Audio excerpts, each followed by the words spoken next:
श्री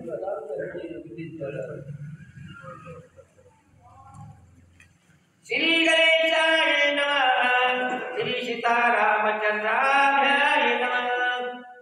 जो ज्याचे राखी जीवित तो त्याचा होयाची यात या लागी तू मनची येत सीता निर्मुक्त करावी। गौरीपुत्र गजानन, कौशल्या पुत्र रघुनंदन आणि स्वामी जनार्दन यांच्या चरणी वंदन करून कळवरी नाथ महाराजांनी कथेला सुरुवात केली।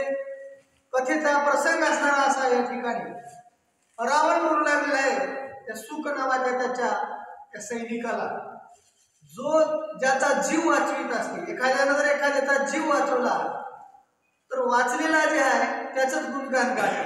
म्हणून असणार तुला जीवदान त्या रामानं दिलं, म्हणून रामाचं मोठेपण तू माझ्या समोर सांगायला आणि सीतेला निर्मुक्त कर म्हणून मला एवढंच उपदेश करतो। भल्या भल्याच मी ऐकलं नाही, तू ऐकील काय?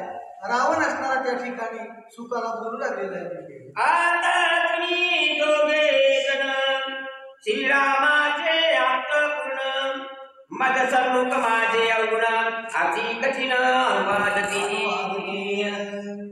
रावण बोलू लागला, रामानं तुम्हाला जीवदान दिलं म्हणून आता तुम्ही असणारा त्याचे आप्त झाल्या, रामाच्या जवळचे तुम्ही झाल्या, त्याचे सखे झाल्या आणि माझ्या समोर असणारे माझे अवगुण जे माझे दोष आहेत ते माझ्या समोर तुम्ही सांगाल्या, असं त्या ठिकाणी रावण सुख सारणाला बोलू लागलेला आहे।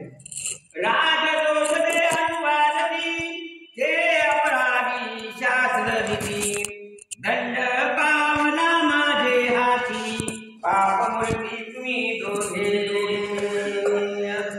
रावण बोलू लागला, ज्या राजाच्या नगरीमध्ये जे सैनिक असणारे राहतात, जे प्रजा राहते, ज्या राजाचा आपण खातो त्याच्याशी जर असणारा त्या ठिकाणी गद्दारी केली तर शास्त्रात असणारा शास्त्र धर्म असा आहे की पाप आहे। म्हणून राजाचे दोष तुम्ही या ठिकाणी सांगायला, राजद्रोहाचं पाप तुम्हाला लागते म्हणले, कारण माझे जाऊन तुम्ही इथं माझ्याच पुढे सांगाल्या, म्हणून त्या पापाला पात्र तुम्ही होणार आहात आणि तुम्हाला मात्र आता दंड केल्याशिवाय मी राहणार नाही, असा रावण त्या ठिकाणी बोलू लागलेला आहे म्हणले सुख सारणाला। वीर्य शौर्य बळ संपूर्ण वैर्याचे अत्यंत वानागुण माझे अनुवादा गुण वज्र संपन्न तुम्ही दोघे। जगण्याचा अधिकारच तुम्हाला रावण बोलू लागलेला आहे, तुमचा निश्चित असणारा या ठिकाणी घात केला पाहिजे, तुम्हाला प्राणत्यागाची असणारी या ठिकाणी दंड असणारी शिक्षा दिली पाहिजे। का? माझा जो वैर हे राम, माझ्या वैर्याचं गुणगान पवाडा माझ्या समोर तुम्ही सांगाल्या, त्याचा पवाडा गायल्या, माझे म्हणतावळे अवगुण तुम्ही माझ्या समोरच सांगाल्या, राजद्रोहाच्या पापा खातर तुम्हाला शिक्षा केलीच पाहिजे, असं त्या ठिकाणी सुख सारणाला रावण बोलू लागलेला आहे म्हणले। सत्या सत्ये करुण नरकरिताची रावण वदावया सुख सारण शस्त्र सजून उठीला। सत्य आणि असत्य का हे रावणानं बघितलं नाही। सुख आणि सारण जे काही सांगत होते त्यांचा सत्य असणारा विचार होता, पण रावणाची बुद्धी भ्रष्ट असणारी या ठिकाणी झालेली आहे। सत्य असत्याचा विचार न करता तात्काळ रावणानं शस्त्र हातामध्ये उचललं आणि सुख सारणाला मारण्यासाठी रावण सज्ज झालेला आहे म्हणले। रावणावदिती वानरगण ऐशे अनुवादा दोघे जण तुमचा घेईन मी प्राण पक्षपाती पूर्ण रामाचे। रावण असणारा बोलू लागला की रावणाला वानर सैन्य असणारा मारते म्हणून त्या वानराचा प्रताप माझ्या समोर सांगाल्या, पक्षपाती असणारे तुम्ही हा म्हणले, रामाच्या पक्षाचे तुम्ही झाल्या, माझं खाल्या, माझी पगार घेतल्या, मी लंकेचा राजा, तुम्ही माझे सैनिक आणि राजाशीच राजद्रोह तुम्ही करता, निश्चित तुम्हाला मारल्याशिवाय मी राहणार नाही, तुम्हाला शिक्षा असणारी करणार, असा रावण त्या ठिकाणी बोलू लागलेला आहे। हे चार घे पूर्ण श्रीरामे दिदले सोडून त्यांचे मी केली करी हनन न जायमान रावण।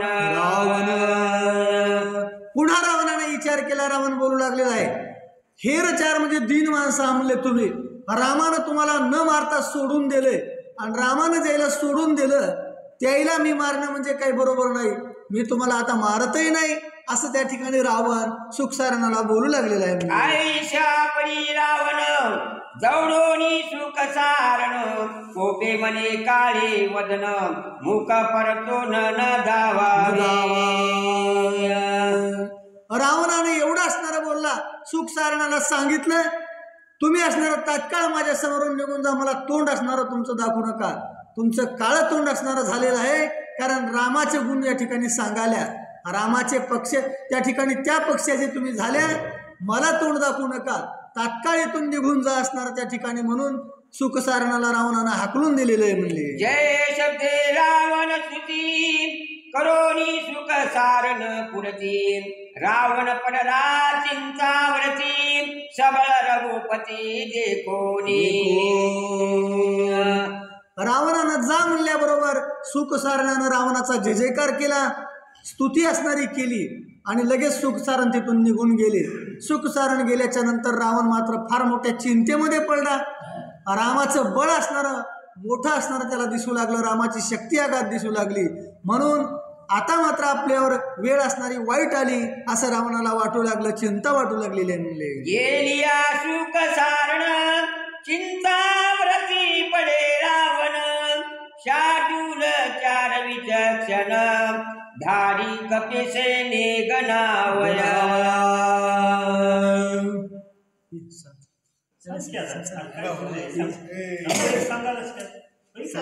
तू आल्यामुळे